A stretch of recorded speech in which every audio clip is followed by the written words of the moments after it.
अस्सलाम वालेकुम, welcome back. Hopes हो कि आप सब लोग ठीक ठाक होंगे। तो क्या आप भी वर्चुअल यूनिवर्सिटी के स्टूडेंट हैं और हर सेमेस्टर में यही सोचते हैं कि कौन सा सब्जेक्ट सेलेक्ट करें और सीजीपीए को कैसे इम्प्रूव करें?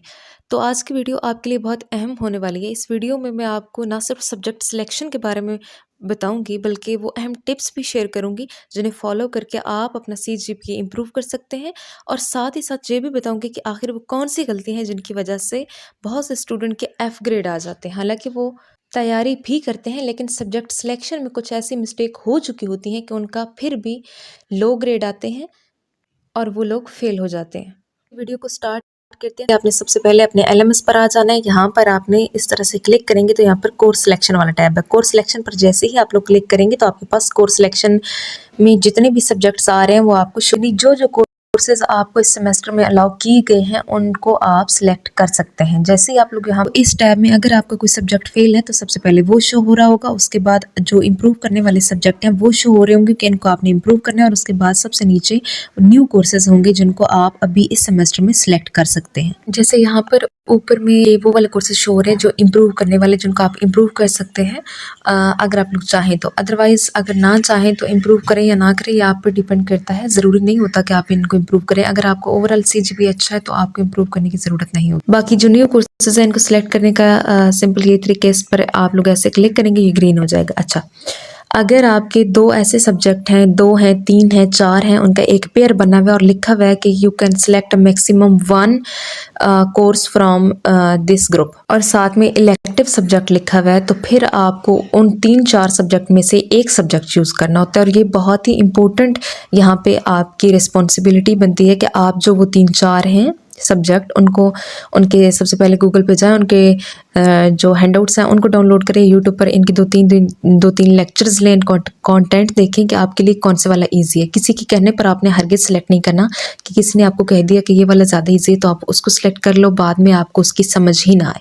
तो आपने खुद जाके देखना है और उन सबको पढ़ना है। जिसका कंटेंट आपको ईजी लगे, इंटरेस्टिंग लगे, वो आप लोग रख सकते हैं। तो उस पेयर में से 3 से 4 जो भी दिए हैं उनमें से सबसे बेस्ट कोर्स सेलेक्ट करना आपका बहुत ही अहम काम है।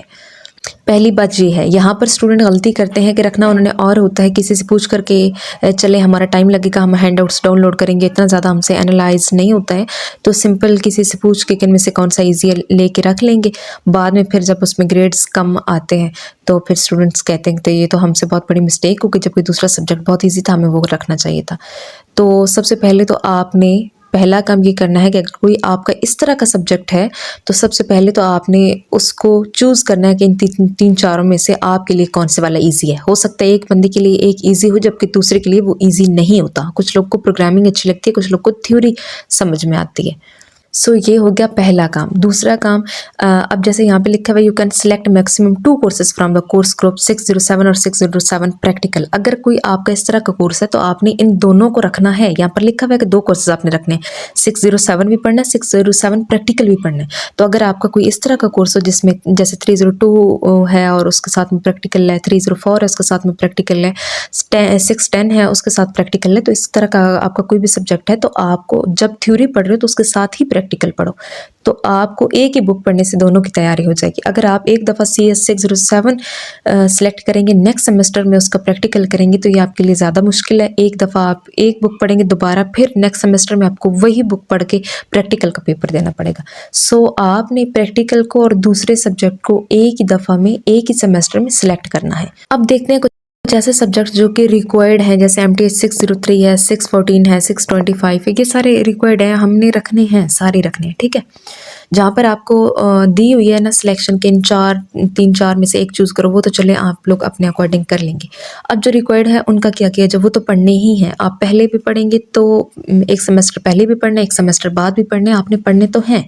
लेकिन यहाँ पर आपने क्या करना है कि अगर आप अभी सेकंड या थर्ड सेमेस्टर में हो तो आप कोशिश करो, अगर आपका सीजीपीए कम है तो आप ऐसे करो कि आप इजी सब्जेक्ट पहले रख लो, ताकि एक दफ़ा आपका जो सीजीपीए है वो भी ऊपर चला जाए। और साथ में जैसे ही आपका सीजीपीए ऊपर जाएगा, आपने 2-3 सेमेस्टर आप लोग यहाँ पर लगाएंगे तो आप लोग को यूनिवर्सिटी की पॉलिसीज़ का भी पता चल जाएगा कि किस तरह प्रिपेयर करने से वीयू में अच्छे मार्क्स आ जाते हैं। फिर जब एक दफ़ा आपका ओवरऑल सीजीपी इम्प्रूव हो जाए, आपको समझ आने लगे, तो फिर आपने क्या करना है कि उसके बाद ईज़ी और जो मुश्किल आपके सब्जेक्ट्स हैं उन सबको मिक्स करके रखना है। अब अगर एक सेमेस्टर में आप लोग सारे के सारे ईज़ी रख लोगे, तो लास्ट सेमेस्टर में फिर आपके पास सारे के सारे मुश्किल आ जाएँगे। तो अगर आपका सीजीपीए ऊपर भी था, तो फिर डाउन होने के चांसेस ज़्यादा हो जाते हैं। सो आपने, जो कि सीएस के स्टूडेंट हैं स्पेशली, आप लोग ऐसे करें कि साथ में हर सेमेस्टर में तकरीबन आपकी एक बुक लाज़मी तौर पर आ रही होती है मैथ की। तो आपने ऐसा नहीं करना कि किसी एक सब्जेक्ट में आप सारे सीएस के रख लो और मैथ को रखो ही नहीं, फिर नेक्स्ट सेमेस्टर में आपकी 2-3 मैथ की बुक्स इकट्ठी हो जाएँ। तो इसकी बजाय आपने क्या करना है कि अगर आप फर्स्ट, सेकंड, थर्ड सेमेस्टर में हो, तो फिर तो चलें आप लोग कर सकते हैं, ईज़ी सब्जेक्ट पहले रख सकते हैं, ठीक है। लेकिन अगर आप लोग 6, 7, 8 सब्जेक्ट में पहुंच चुके हो, तो फिर आपको चाहिए कि आप लोग जो है, आपको उस यूनिवर्सिटी की समझ आ गई होगी, तो आप मुश्किल और आसान सब्जेक्ट को मिक्स करके रखें, ताकि लास्ट सेमेस्टर में ज़्यादा बर्डन आप पर ना पड़े। क्योंकि आपको पता है 6-19 का एक प्रोजेक्ट होता है, जो कि पूरे साल का होता है, आखिरी 2 सेमेस्टर में उसको कवर करना होता है, 7th और 8th सेमेस्टर में। तो फिर अगर लास्ट 2 जो आपके सेमेस्टर हैं, उनके लिए आप लोग ज़्यादा बर्डन रख लेंगे, उन पे ज़्यादा बर्डन आ जाएगा, ज़्यादा मुश्किल सब्जेक्ट्स उनके लिए आप लोग रखेंगे वेटिंग में कि चलें ये लास्ट वाले 2 सेमेस्टर में पढ़ेंगे, तो फिर आपका साथ में प्रोजेक्ट वर्क भी होगा, फिर आपके लिए ये ज़्यादा मुश्किल हो जाएगा। इसके अलावा सब्जेक्ट इम्प्रूवमेंट के हवाले से मैं पहले भी एक वीडियो में डिटेल से गाइड कर चुकी हूँ, मेरे चैनल पर 1-2 वीडियो से पहले वीडियो पड़ी होगी, वो जाके आपने देखनी है कम्प्लीटली, मैंने उसमें आप लोग को बताया है। तो यहाँ पर भी शॉर्टली मैं बता देती हूँ, अगर आपने तफसील में देखना है तो वो वीडियो आप लोग देख लीजिएगा। अगर आप लोग का ओवरऑल सीजीपीए ठीक है और अभी आपके 2 से 3 सेमेस्टर रिमेनिंग है ना, तो फिर आपको इम्प्रूव करने की बिल्कुल भी ज़रूरत नहीं है। जो आपके रिमेनिंग सेमेस्टर रह रहे हैं, 2 हैं, 3 हैं, उनमें आप सही तरह से मेहनत करें, आपका सीजीपीए खुद ब खुद ऊपर चला जाएगा। बार-बार अगर पिछले सब्जेक्ट्स को इम्प्रूव करते रहेंगे, तो कुछ ख़ास फ़ायदा भी नहीं होगा और आपका टाइम भी वेस्ट होगा, साथ में मनी भी वेस्ट होगी। आपको पता है कि आपके क्रेडिट और से आपकी फ़ीस बनती है, तो क्रेडिट और ज़्यादा होंगे तो फ़ीस आपकी ऑब्वियसली ज़्यादा होगी। अगर आपका जो सीजीपीए है वो 2.3, 2.5 इतना है और आपके अभी 2 से 3 सेमेस्टर रिमेनिंग है, तो फिर आपको इम्प्रूव करने की कतई कोई ज़रूरत नहीं है। अच्छे से पढ़ें, इंशाल्लाह आपका ओवरऑल सीजीपीए डिग्री कंप्लीट होने तक अच्छा हो जाएगा। ओके जी, तो सारी गाइडेंस मैंने आपको दे दी, सारी टिप्स मैंने आपको बता दी। अब आप लोगों ने इस फ़िलहाल सिलेक्शन जो है वो कर लेनी है, और फिर जब सिलेक्शन हो जाएगी, क्लासेस स्टार्ट हो जाएंगी, तो फिर मैं आपको बाकी चीज़ों के बारे में बताऊंगी, किस तरह से आपने मिड टर्म की तैयारी करनी है और किस तरह से जो है वो अच्छे मार्क्स लेने हैं।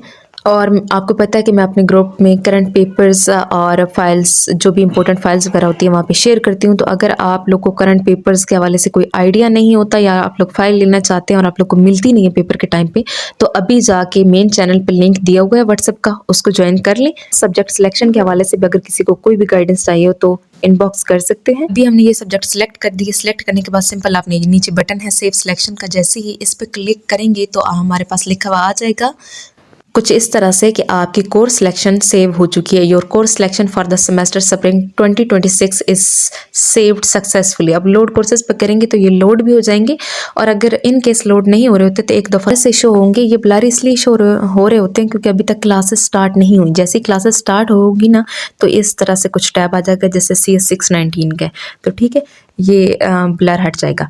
और दूसरी बात कि आपकी कोर्स सिलेक्शन जो है वो ओपन है 16 अप्रैल तक, ठीक है। तो तब तक आप लोग कोर्स सिलेक्शन भी कर सकते हैं। अगर कोई सब्जेक्ट आपने चेंज करना है तो वो भी कर सकते हैं। ऐसा नहीं है कि आपने एक दफ़ा कोर्स सिलेक्शन सेव कर ली तो दोबारा आप लोग चेंज नहीं कर सकते।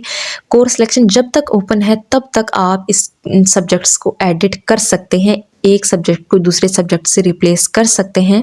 या अगर आपके क्रेडिट आवर्स आपने पहले कम रखे हैं तो आप ज़्यादा रखना चाहते हैं, तो आपने एक्स्ट्रा कोई सब्जेक्ट रखना है तो उसको भी आप ऐड कर सकते हैं।